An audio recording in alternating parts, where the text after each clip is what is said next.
Today I want to talk about what my husband and I always talk about being the hardest part, which is all the waiting that's involved in the process, especially this year with COVID, caused a lot more waiting, but just every single step there's a wait to go through, and the waits just get harder and harder each step that you go through. So I wanted to talk about some ways that I've been coping with the waiting, and it's actually made it a lot more bearable and somewhat enjoyable, I guess. So just wanted to talk about that a little bit because I know a lot of people really have trouble with all of the waiting. The first thing that's really been helping me lately is having projects to work on. So it is currently November 7th, but I'm Christmas decorating because that is a fun project to work on. I'm currently at what I'm calling level 1. By the end of the day, we might be at level 2. Won't be full like level 5 Christmas until like after Thanksgiving, probably, when it's more socially acceptable to have some outdoor decorations. But inside, it's getting Christmas, it's getting fun. For me. I know some people it's still too early. And then my other project has been I made like a big cleaning checklist to get through. So for me, if it's on a list, it's fun to cross off stuff on the list. So that's been working as like a project and something to occupy my mind with a nice menial task. And it does make me happier to live and stay at home with a clean place to live. Then the next thing that's been helping is kind of taking time for me and taking time for my relationship and just enjoying that time, because you talk to a lot of new parents and your life obviously really changes when you have a little one. For the first several years of their life, they're very dependent on you and need a lot of your time. So I'm just enjoying this time that I do have for myself, and can just worry about myself and not have another life dependent on me. So just not taking this time for granted and wishing I was in another time, because I think that that's a great source of unhappiness if always spending all my time wanting for it to be a different point in life, and just instead being grateful for where I'm at and enjoying that.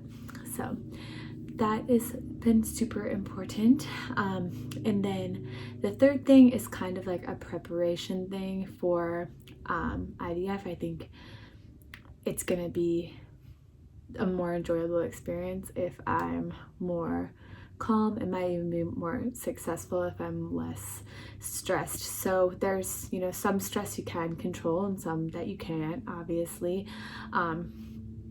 So just like little thing that I can control is like not reading something that's stressful, like not reading any like super difficult read or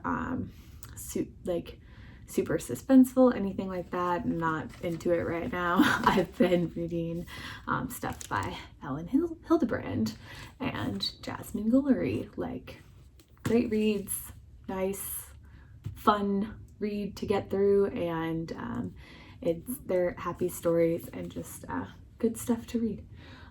And I've been finding them, like it's really easy to find at the library or at the thrift store, stuff like that, so it doesn't take a lot of money to do either.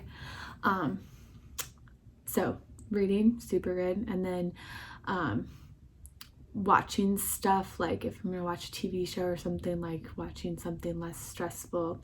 And then just taking time for exercise. It's been super important. I've been pretty physically active, but sometimes I've like pushed myself into more strenuous type activity programs, and it's just like not the time for that for me right now. I've been doing yoga, some short strength training things, and then walking. Especially we've had some nice weather recently, so just taking advantage of that. But even as it gets colder, COVID's still going to be a thing over the winter, obviously, and want to try to stay distance from others, and I think walking outside is a great way to do that. And I'm, just gonna have to bundle up to do that, to take advantage of any sunlight that we get, because I think getting that vitamin D from the sun is super important for my mood.